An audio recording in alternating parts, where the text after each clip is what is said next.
Today marks 10 years since the tragedy at Sandy Hook Elementary School in Connecticut. 20 first graders and 6 educators lost their lives 10 years ago today. A nightmare that no parent should ever have to go through, suddenly having to find the faith and the strength to move forward. Joining us now is a parent that knows all too well about that, losing his 14-year-old daughter, Jamie, in 2018's Parkland school shooting, and the author of Find the Helpers, What 9/11 and Parkland Taught Me About Recovery, Purpose, and Hope. Fred Guttenberg. Fred, thank you for joining us. You faced something, of course, something a parent should never have to face at all. I can't even imagine what you've gone through and what you continue to go through.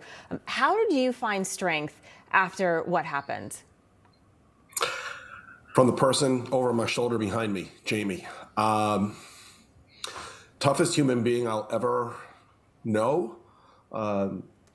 Jamie was a kid who I always taught to do what's right, and who always fought for everything she wanted. I'm her voice.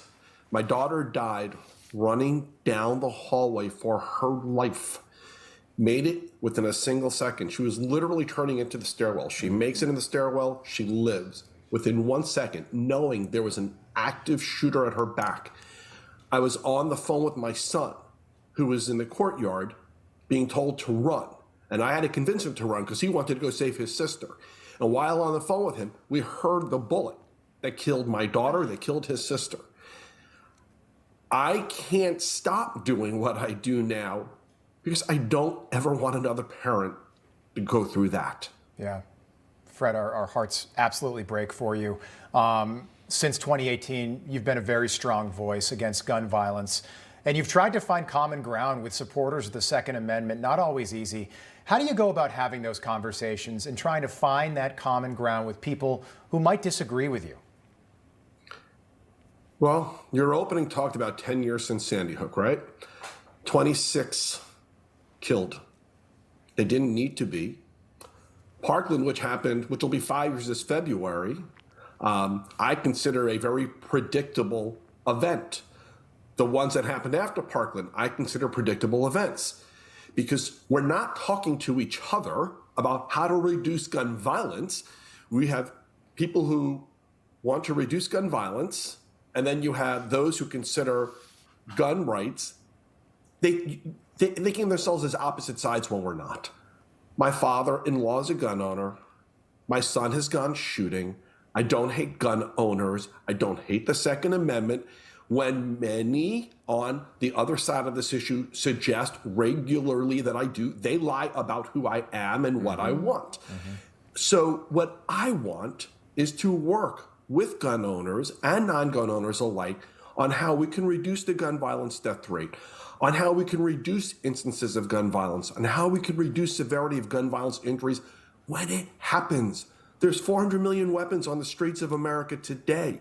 Let's work together to make sure the next time it's not someone you love. Yeah, you just want to do what every parent wants to do is find a solution and stop this. It's been 10 years since Sandy Hook. Then we just witnessed Uvalde, tragically similar mass shooting resulting in the death of 19 children. We keep seeing this. How do we get things to change?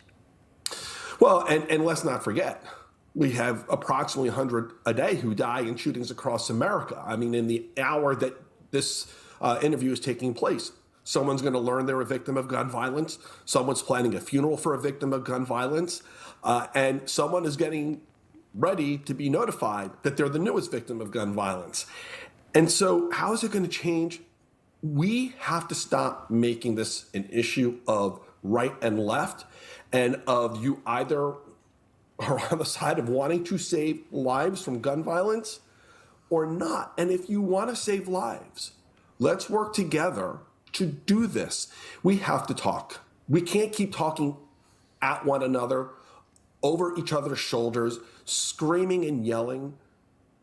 We have to be able to respect the rights of gun owners, but we have to be able to have honest conversations over who should have a gun, who shouldn't have a gun, when a red flag law is appropriate, what background checks should look like. We've got to be able to talk to one another about those honest things, because someone is out there right now getting ready to kill somebody, and we can stop that if we do this together. And maybe all gun violence, gun violence on city streets, gun violence in schools, all gun violence. I'm glad you brought that up.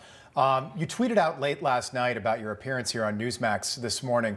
Sure. You wrote, quote, "It might come as a surprise to many, but tomorrow morning at 7:30 a.m. I'll be on Newsmax discussing 10 years since the Sandy Hook shooting and gun safety. I'm thankful to have the opportunity to speak with that audience." I saw that, Fred, and I retweeted it. I saw. And look, we appreciate you being on. Frankly, I wish more people that we might have disagreements with would join us so we can have real conversations like this. So thank you for that. Did you get any pushback about your appearance with us this morning?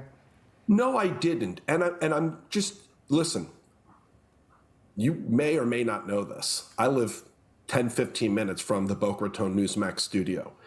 I have been in the Newsmax studio in Boca lots of times to do interviews that were scheduled using your space for other networks. And I've always asked, let me get on the Newsmax hosts. I've wanted to get on your network for years since my daughter was killed because I want to be able to have these conversations. I just never got the invitation. So I'm thankful that I did.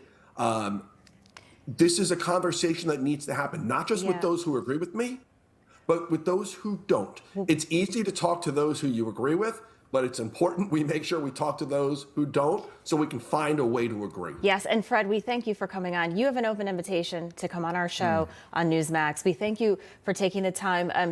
We have to go, but I want to remind the audience, your daughter Jamie was 14 years old. She was a straight A student, and she dreamed of being a pediatric physical therapist. So we think of you, we think of your family. Child.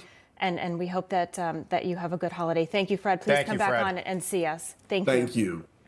Thank you. And we will be right back. No crooked establishment. None of that twisting the truth. No talking down to me. Don't tell me how to think. Don't tell me how to think. Don't tell me how to think. I trust Newsmax. Newsmax. They don't tell me how to think. They let me decide. Newsmax. Real news For real people.